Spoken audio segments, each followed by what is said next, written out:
Hey there, Clashers, welcome back. And today I'm going to be doing something I haven't really done on the channel before. At least I don't believe I have. And this is a top 10 list.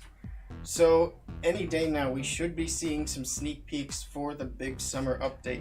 But in this video, I'm going to talk about the top 10 things that I believe, and many of the other people that I've talked to believe, Supercell should add to the game at some point, preferably sooner rather than later, especially a few of these some people have been asking for quite a while. A few are just little quality of life things, and then others are some bigger things. So with that, let's go ahead and jump into that, and we will put some attacks in the background. Alright, and for number 10, this is a pretty small thing, but I think it would be actually quite helpful.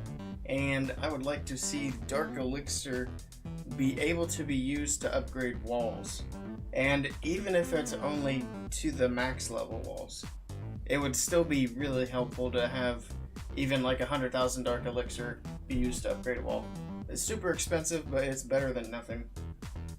Especially with the new season pass, we've got like 500,000 Dark Elixir just sitting there going to waste basically. Not to mention all of the Dark Elixir that gets looted once your heroes and troops are maxed. There's really nothing else to do with it. You're still upgrading. It doesn't make sense to me to not be able to use it. Now, I have seen Darian respond to this request before in one of his older AMAs. And his answer to not using Dark Elixir for upgrading walls was that it would disrupt the in-game economy for Dark Elixir, which made sense at the time. Now, keep in mind that AMA was before the whole season challenge, season pass thing started. So, since then, they've really pumped a lot of Dark Elixir into the in-game economy. So, I guess my question now would be, can we go ahead and upgrade some of these walls with Dark Elixir? Okay, for number 9, this is another small thing, and it doesn't even really apply to my clan anymore, but I know a lot of smaller clans, younger clans, it would be really helpful to be able to see the name of the person who donated you troops while you were offline. Now, in Crimson Fog, we used to have problems with this, especially back when we were still recruiting random people at a global and working on building up our clan. Nowadays, if it's a wrong troop donated, it's usually on accident, and it still almost never happens. But there are still a lot of clans out there that are still building up, still getting themselves established, trying to bring in new people, and it would be really helpful to know who's sitting there in the clan donating wall breakers to all the requests that come up, or dropping random whatever into requests. That way you can speed up the process of removing those kinds of people from your clan and creating a better environment more quickly. Now, number 8 is something that has been asked for a while as well, and that is the addition of more clan perks. Now, it doesn't have to be like huge incentive stuff like what we already have. It doesn't necessarily need to be additional troop levels, although I don't think that would be a terrible idea to have +3 troop levels at clan level 15 or something like that. But even something small would be awesome. Going back and remembering when we were still leveling up as a clan, it was really exciting to hit the big milestones as a clan. So that was something we would really be striving for, and that was always a big accomplishment that we could cheer for. Like, yeah, we hit level 5, and then of course that big level 10, once you reach that benchmark, it's awesome. But also, once you reach that benchmark, it's done, and it's like, now what? So, I mean, of course you can focus on other things. There's so many other things in the game, but it's just kind of sad to have that aspect of the game pretty much disappear after a fairly short while. Especially with clan games now, the clans can level up a lot faster than they used to, just like all of the other progression that is sped up. So it just makes sense to me that we would be able to add some sort of clan perks, aside from the little fancy shields. Of course they look nice, but I mean, come on, we can do a little better than that. The next thing at number 7 would be having the default war base having your default war base set as your default war base for friendly wars, just like it is for regular wars, for clan war leagues. So the way the friendly war system, the base system is set up is really broken. I pointed it out a while back to Darian, but didn't get much of a response on that. But it'll automatically default to a really old base if you haven't been in a friendly war recently. And it just it's a pain to have to get in there on prep day, make sure you've got the right base set each time. This is especially a pain for clans that are bringing people in who are new to the league war scene and doing arranged wars and all that. So that is definitely something that needs to be taken a look at. And you'll notice that quite a few of the things on my list are actually in reference to Friendly War. And that is because Supercell finally let us have this way of doing arranged wars, but they kinda gave us Friendly Wars and then never touched it again. They never made any adjustments. Alright, so number 6 on the list, more promotion opportunity. So right now we have, in the clan, we have members, which is default, and you can promote to elder, then you can promote to co-leader, and that's it. Of course you've got the leader of the clan. That doesn't really count, just like member doesn't really count as a promotion. So you only have 2 levels of promotion, and honestly I don't think that's enough within the clan. You give somebody 1 promotion and they're basically 1 step away from leadership. And I think that there should be at least one more spot within that system to be able to promote people. So something before elder or something in between elder and co-leader.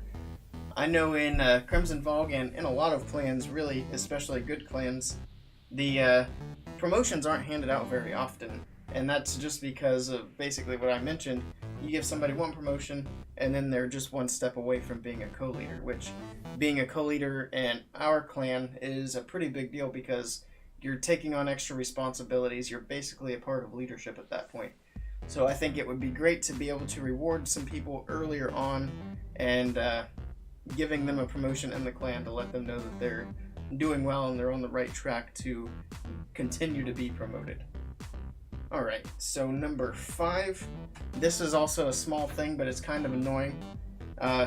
Longer clan description. So let me back out of this attack really quickly so you can kind of see what I'm talking about here.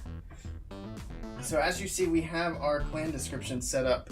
And this is the length of the clan description that I think should be allowed in the game. And I actually think it should go all the way down to the bottom of that box. And the reason I say allowed is because the way you have to do it right now is you have to be able to copy and paste your description in, and you have to be able to hit the save button as it's being very quickly erased. And I'll show you exactly what I'm talking about here. If I hit edit clan description, look at how fast our clan description gets erased. And that's just because you're not allowed to have that many lines of text in your clan description, even though the space for it is clearly there. So the fact that we have to do some backwards way of trying to put in our clan description is incredibly annoying. And it makes it so that we don't want to change our clan description very often. So when we set it, it stays set for a while. We just changed it after several months, not too long ago. And not only that, but if a co-leader wants to go in here and lower trophies so that people can join, if you hit save, you've just ruined the clan description. We have to go back in and fix it. So that is definitely an issue that I think could be easily fixed.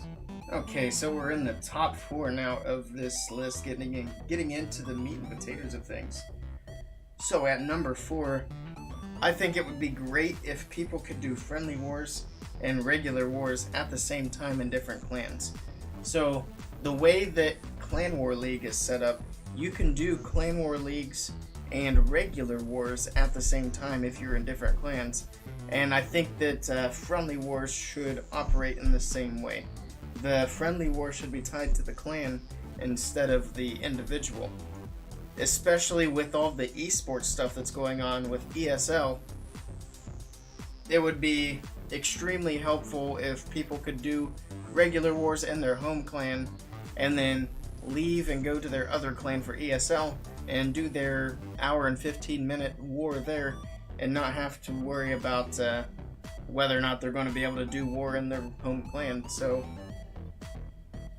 also, I think on one occasion I accidentally locked myself out of an ESL war in the last ESL Mobile, which, by the way, if you don't know, Crimson Alliance made 3rd place in the last ESL Mobile. We lost the war to One Hive by less than 2%, barely missed our chance to go to Texas. But anyway, I'll get back to the topic at hand. It would be really great if we could do both of those wars at the same time, and with the direction that Clash of Clans is going with esports, I think a lot of people would appreciate that. Alright, and coming in at number 3, this one has to do with friendly challenges, and I think it's something that pretty much everyone has been either thinking would be a great idea or has been asking for in the forums or Reddit.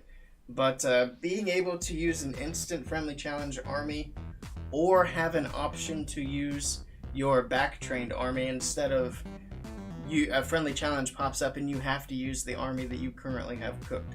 Because most of the time, people throw up friendly challenges, I'd love to go ahead and hit them, but I've got some random farming army trained, and if I can hit it, but it's going to be a waste of time for everyone involved. So it would be great also if you could, well, the instant army would be ideal. You click attack, you pick what troops and spells you want, and then you do the attack.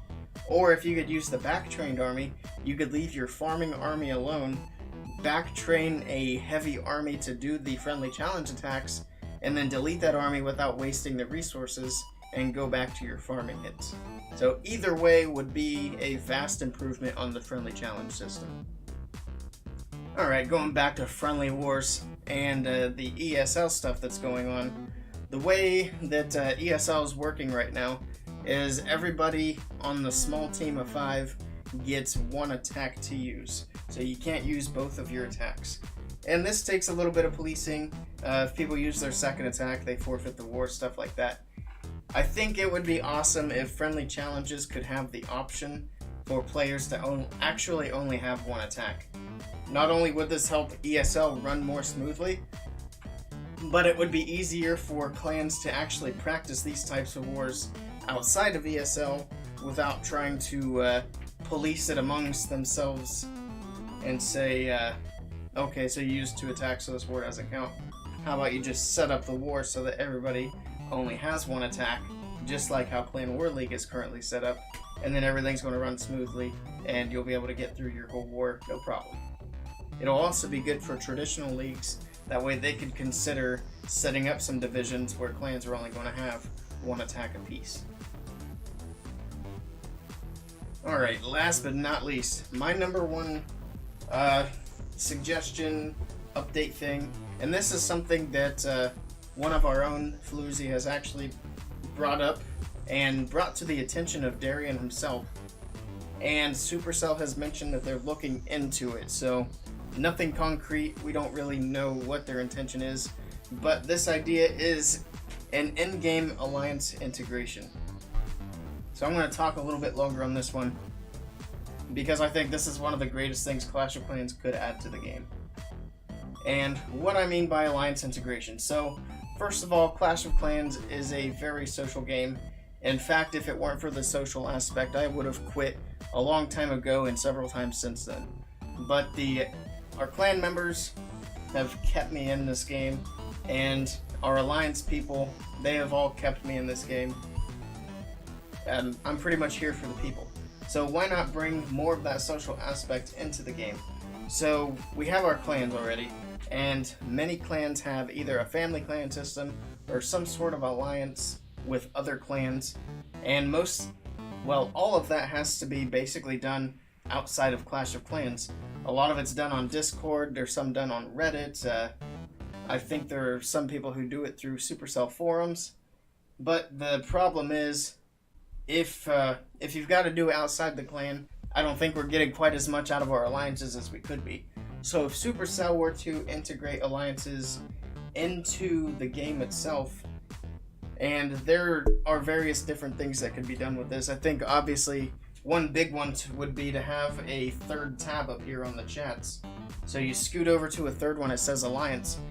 If you attach your clan to the other clans that you're allied with, then you can have one chat that has all those different people in one little setting talking.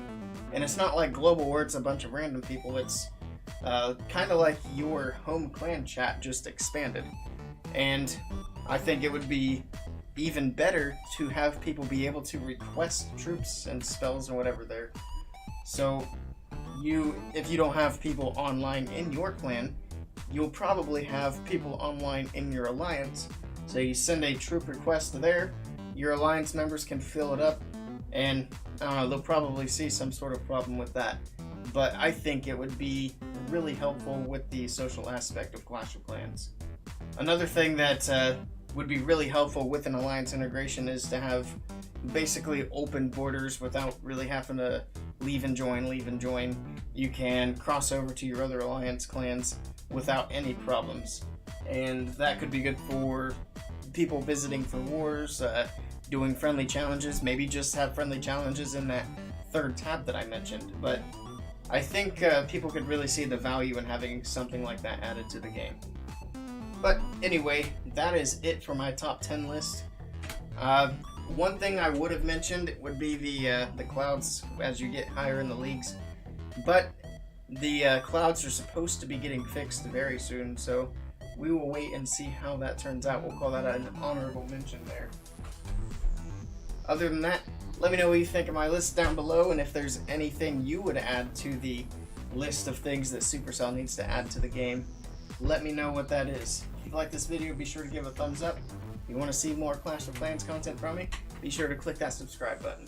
Thank you guys for stopping by. I will see you all next time.